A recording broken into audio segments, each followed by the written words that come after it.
Hey everybody, good to see you again. We're here for a lectionary psalm reflection. Today we're looking at Psalm 51, verse 1 through 12, which is not a surprising psalm selection for the middle of Lent. So this coming Sunday will be the fifth Sunday in Lent. And we're looking at Psalm 51, which is traditionally a psalm of David. Now, do we know that for sure? No, we do not, but it has been attributed to David in connection with a specific event in his life, which some of the Psalms are connected to specific events. And this one says, when the prophet Nathan came to David after he had committed adultery with Bathsheba. So that's kind of our context, but I don't know if we should read too heavily into that. I don't know if we should look at the Psalm through that lens in particular. I mean, it can be helpful, I think, but we shouldn't get stuck there. Cool. You want me to read it? Yes, please. Awesome. Psalm 51, first 12 verses. Have mercy on me, O God, according to your unfailing love. According to your great compassion, blot out my transgressions. Wash away all my iniquity and cleanse me from my sin. For I know my transgressions, and my sin is always before me. Against you, you only, have I sinned, and done what is evil in your sight. So you are right in your verdict and justified when you judge. Surely I was sinful at birth, sinful from the time my mother conceived me. Yet you desired faithfulness even in the womb, and you taught me wisdom in that secret place. Cleanse me with hyssop, and I will be clean. Wash me, and I will be whiter than snow. Let me hear joy and gladness. Let the bones you have crushed rejoice. Hide your face from my sins and blot out all my iniquity.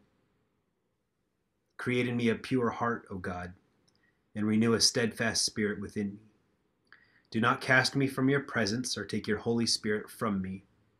Restore to me the joy of your salvation and grant a willing spirit to sustain me.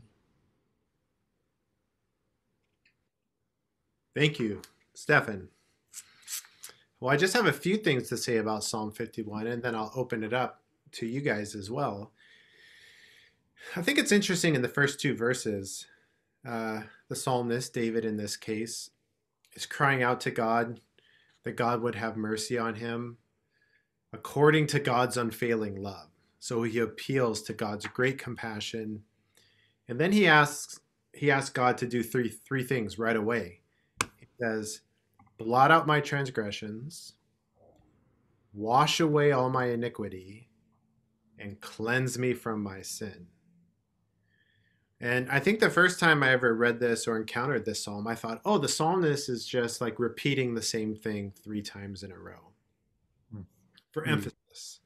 And he kind of is, but he's also naming these different aspects of sin. So I don't know if you know this, but I did a bunch of research on this at one point, so I'm kind of pulling from some old notes.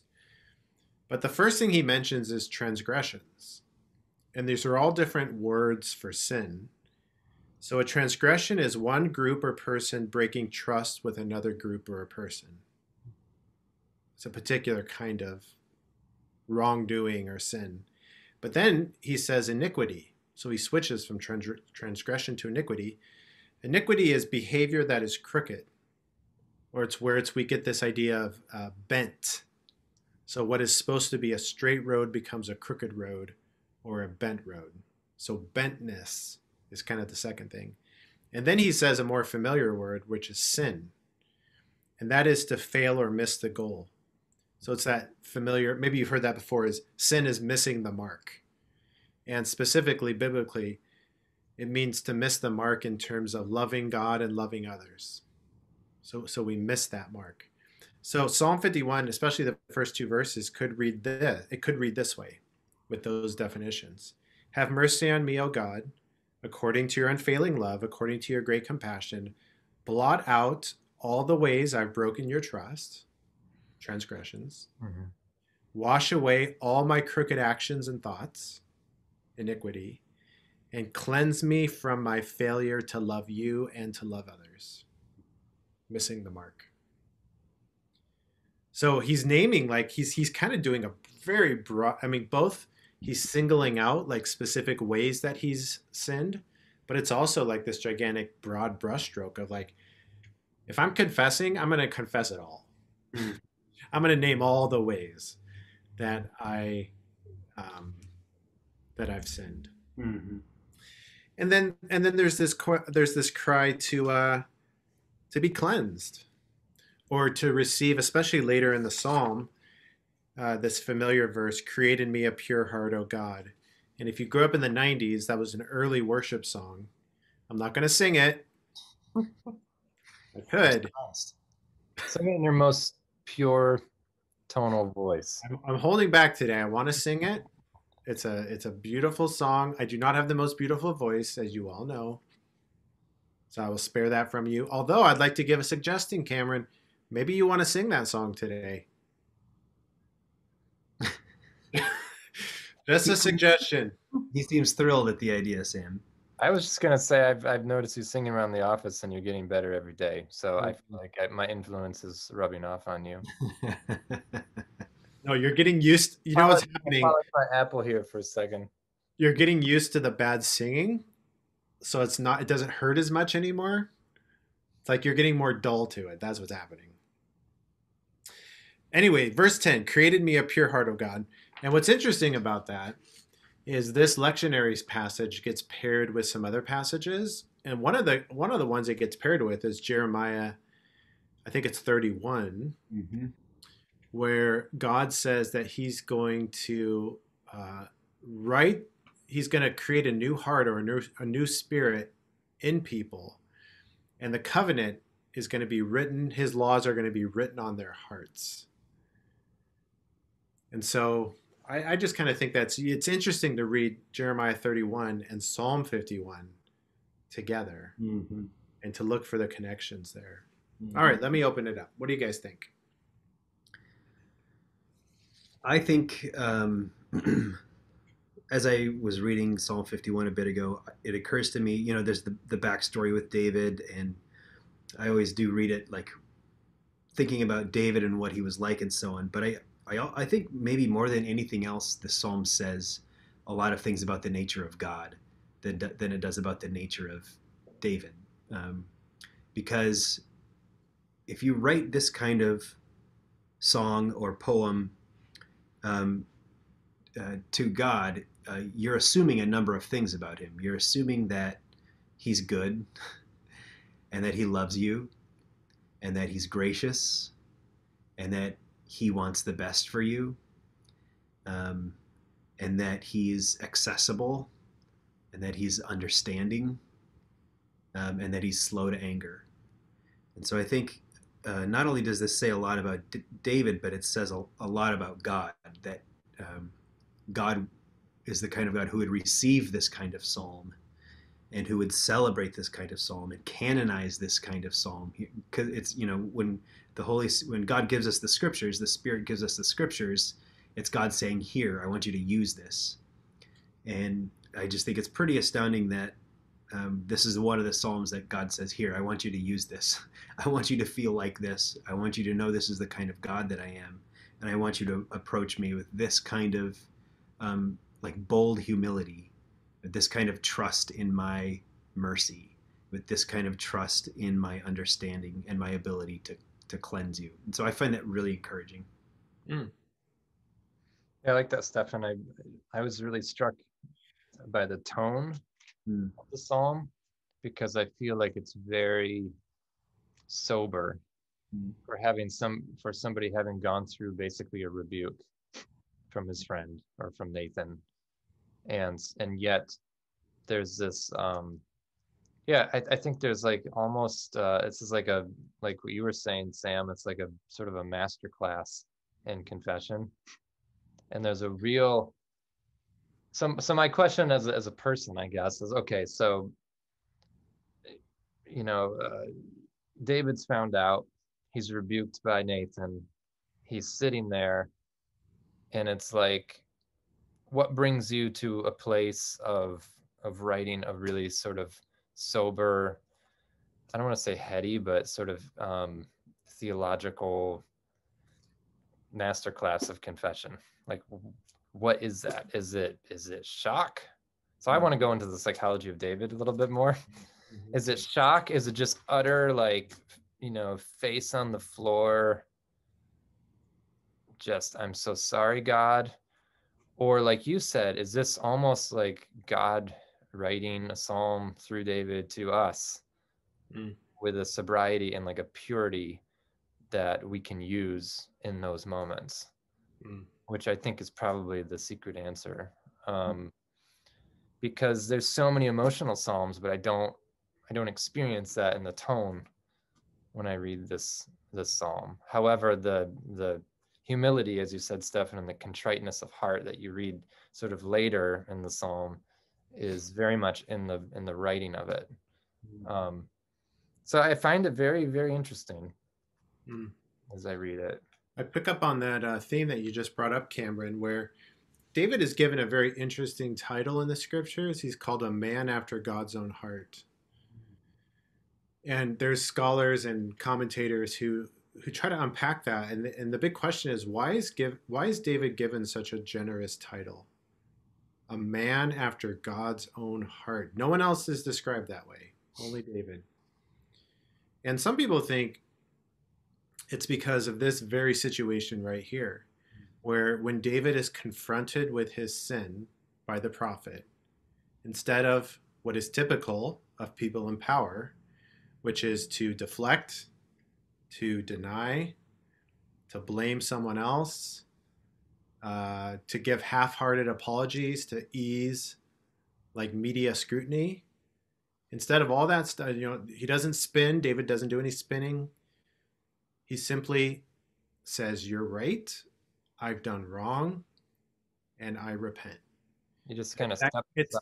Yeah. It's that kind of like, it's that humility. It's that willingness. It's that honesty that is just like God. In other words, David's a chip off the old block. He resembles God in that way, where he's humble. That's kind of interesting to think about, but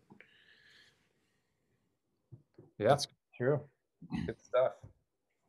Let me just ask you guys a little puzzle, which I've never figured out. I've always skipped over it, but it says, verse 7, "Cleanse me with hyssop." What does that mean? I know, but I'm going to let Cameron go first. I have no idea. Hyssop is something. I don't even know what hyssop is. Is it a plant? That's a great question.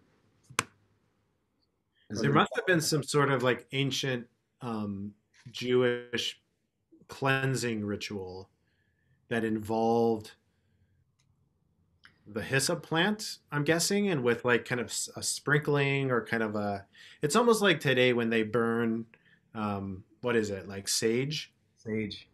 Yeah, so it's like a burning of sage or incense or some sort of like dipping a hyssop branch in like water and then kind of sprinkling it over. That's kind of what I'm guessing it is, but I've never heard anyone talk about that before. So according to the Google, you're pretty close, Sam, or you're right. Am I? So in biblical use, it's a wild shrub of uncertain identity whose twigs were used for sprinkling in ancient Jewish rites of purification. So it's a very specific, seems like to be cleansed with hyssop was like a thing that you would do for purification. But it's unidentified. They don't still really know what it is. But the modern thing is a small bushy aromatic plant of the mint family. Oh, okay. The bitter minty leaves of which are used in cooking and herbal medicine. There we go. Why did we even go to seminary? We could have just looked stuff up on Google. Right. What a waste of time. I guess you can get some sort of a certificate from Google, Yeah. Just a couple courses, sign your name, and you can start marrying people. That's not good, though. Hyssop 101. I missed that class. Right. Yep. Yeah. Cameron, tell us about Psalm 51. I'm sure there's a lot of musical settings. So what are you going to choose today? Yeah, so I was looking for the most sober version.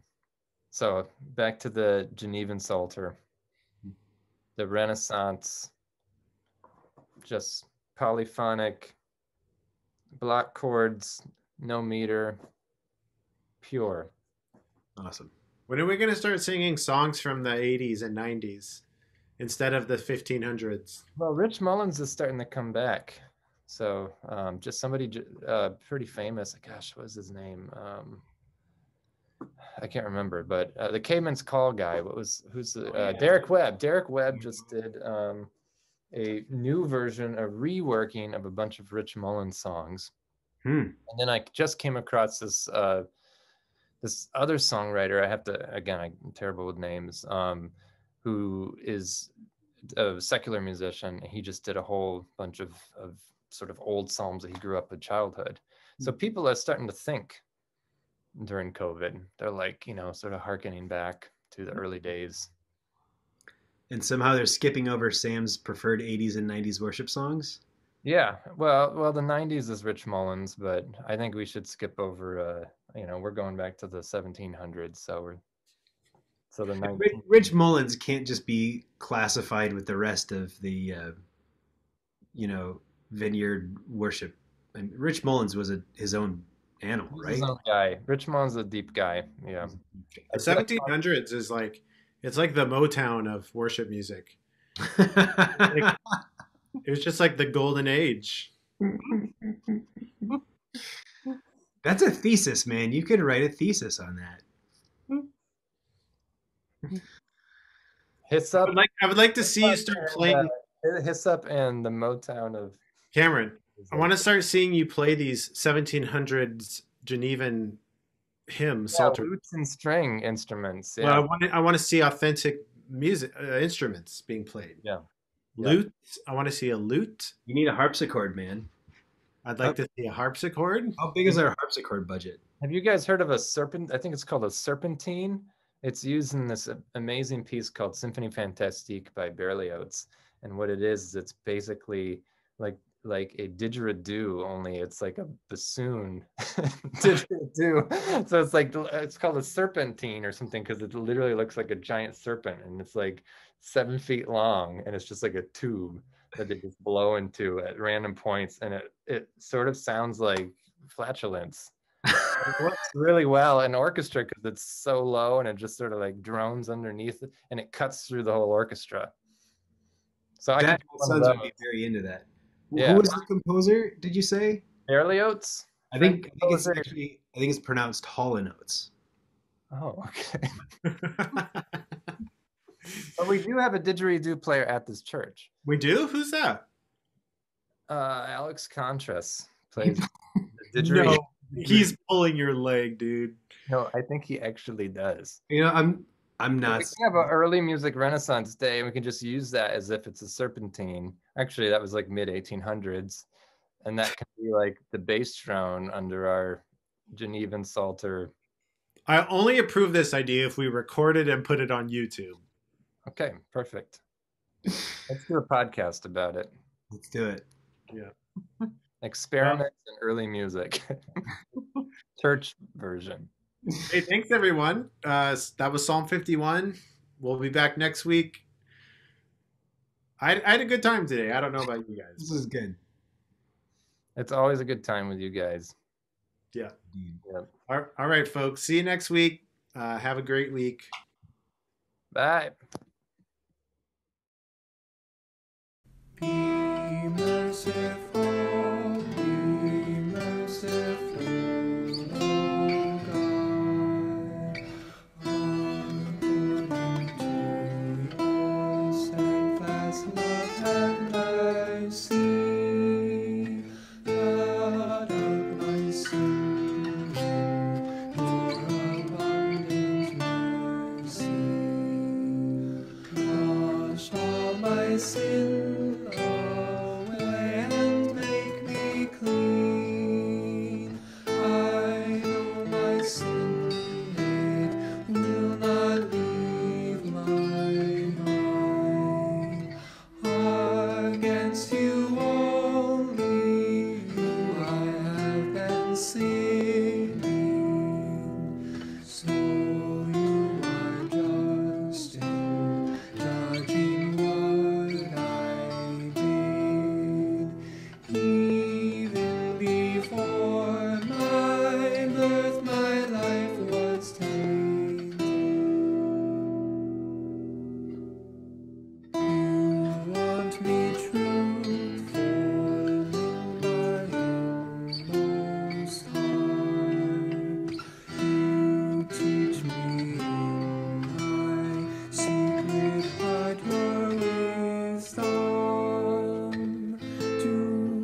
gladness may